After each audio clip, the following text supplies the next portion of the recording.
திருவண்ணாமலையில எத்தனையோ பெரிய பெரிய ஆசிரமம், பெரிய பெரிய சூழல், பெரிய பெரிய வடிவம், இதெல்லாம் நான் கடந்து வேற ஒரு சூழல்ல திருவண்ணாமலைக்குள்ள ஒரு சுத்தமான, ஒரு மிக நுட்பமான சாப்பாடு கிடைக்க எந்த ஆசிரமம்னா ஒரு ஆட்டோக்கார் கொண்டாந்து விட்டுருவார்.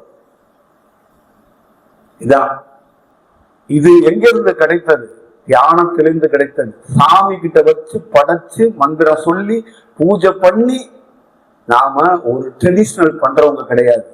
பசியோடு ஒருவன் வருவான், அவன் பசி தாண்டி அவனையே மறந்து ஒரு உணவு கொடுக்கணும். அப்ப ரெகுலர் ஃபார்முலா சாம்பார் சாதம், தக்காளி சாதம், புளி சாதம், அந்த சாதம், ஒரு சாதம் கிடையாது. வடை பாயாசத்தோட 2-3 கூட்டு பொரியலோட 14 மெனுக்களோட தினந்தோறும் உணவு.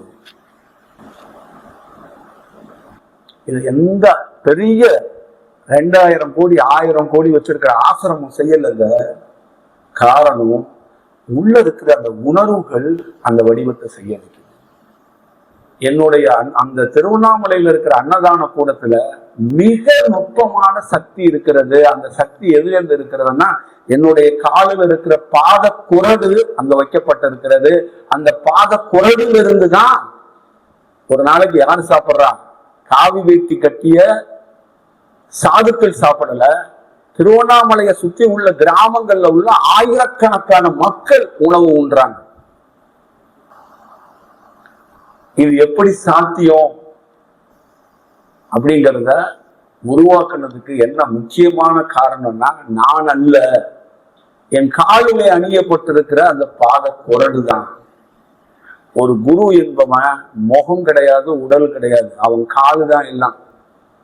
இந்த பாதத்துக்குள்ள அந்த சராசரமும் எனக்குள்ள வந்து போகும்.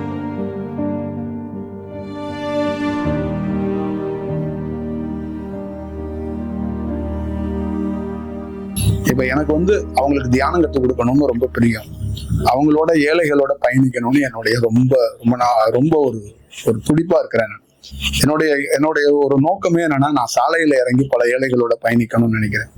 நான் ஒரு தண்டவாளம் இல்லாத ஒரு ரயிலாக நகரம் குழுக்க சுற்றி வரணும்னு நான் ரொம்ப விருப்பப்படுறேன். அந்த மாதிரி ஒரு சூழல்ல இருக்கும்போது மக்கள் அதுக்கு தயாராக இல்லை. நிறைய பொருள் கேட்கறாங்க, பொன் கேட்கறாங்க, பணம் கேட்கறாங்க, இல்ல நோய்க்கு தீர்வு கேட்கறாங்க, ஏதோ கேட்டுக்கிட்டே இருக்கிறாங்க. அதுல எனக்கு பிரபஞ்சம் கொடுத்தது, இந்த உணவு மூலியமா மக்களை ஒரு இன்ட்ராக்ட் பண்ணி மக்களுக்கு தேவையானதை ஒரு நன்மையை செய்ய முடியும். தமிழ்நாட்டுல, இந்தியாவுல எனக்கு உணவுக்கான இன்ஸ்பிரேஷன் யாரும் கிடையாது.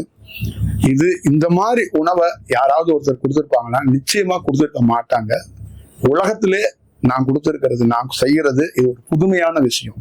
நான் உணவு கொடுக்கல, நான் என்னுடைய கலையை அவங்ககிட்ட கொடுக்க ட்ரை பண்றேன். நிறைய பேருக்கு இது தெரியல. நான் ஏதோ சாப்பாடு போடுறேன், பசியாத்துறேன்னு நினைக்கிறாங்க. அது என்னுடைய உண்மையான கலை. அது என்னுடைய வடிவத்தை நான் மக்களோட கனெக்ட் பண்ணணும், மக்களோட டிராவல் பண்ணணும்னு நினைக்கிறேன். அப்ப என்னுடைய கலையை உணவு வடிவத்துல அவங்களுக்கு பிடிச்ச நெருக்கமா இருக்கக்கூடிய அந்த உணவுல இருந்து அதை எப்படியாவது அதை அவங்களுக்கு கொடுக்கப்படணும்னு தான் அதை ட்ரை பண்றேன்.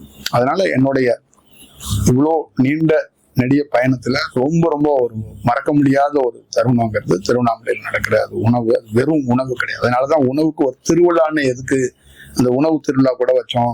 தொடர்ந்து அந்த உணவை கொடுத்தோம் அப்படின்னா இதுக்குள்ள அப்படி ஒரு ரகசியம் இருக்கு. நிச்சயமா ஃபியூச்சர்ல அது நிறைய பேர் அதை உணர்வாங்க, நிறைய பேர் அதை ஃபீல் பண்ணுவாங்க. என்கிட்ட தியானத்துக்காக பயணிக்கிற மாணவர்கள் எப்படியோ அந்த மாதிரி திருவண்ணாமலையில யாரெல்லாம் உணவு எடுத்துக்கிறாங்களோ அந்த மக்கள் ஒரு நாள் வாழ்க்கையில மறக்க முடியாத ஒரு ஆகஸ்ட் 15 அன்னைக்கு சுதந்திரம் கிடைச்சிருச்சுன்னொன்னே நம்ம நாட்டுல வெடி போட்டு கொண்டாடுற மாதிரி இந்த உணவு இங்க யார் எடுத்துக்கிறாங்களோ அவங்க ஒரு நாள் கண்டிப்பா அவங்களுக்குள்ள ஒரு சுதந்திரத்தை பார்ப்பாங்க அப்படின்னு எனக்கு நம்பிக்கை இருக்கு. எனக்கு தெரியும் சுதந்திரம் அவங்களுக்கு கிடைக்கும் அப்படின்னு எனக்கு மட்டும்தான் தெரியும். அவங்க வெறும் பசியாறிட்டு போறது மட்டும்தான் அவங்க நினைக்கிறாங்க. அவங்களுக்கு ஒரு சுதந்திரம் கிடைக்க போகுதுன்னு எனக்கு மட்டுமே தெரிஞ்ச ரகசியம் இந்த வீடியோ மூலியமா நான் உலகத்துக்கு அறிவிக்கிறேன்.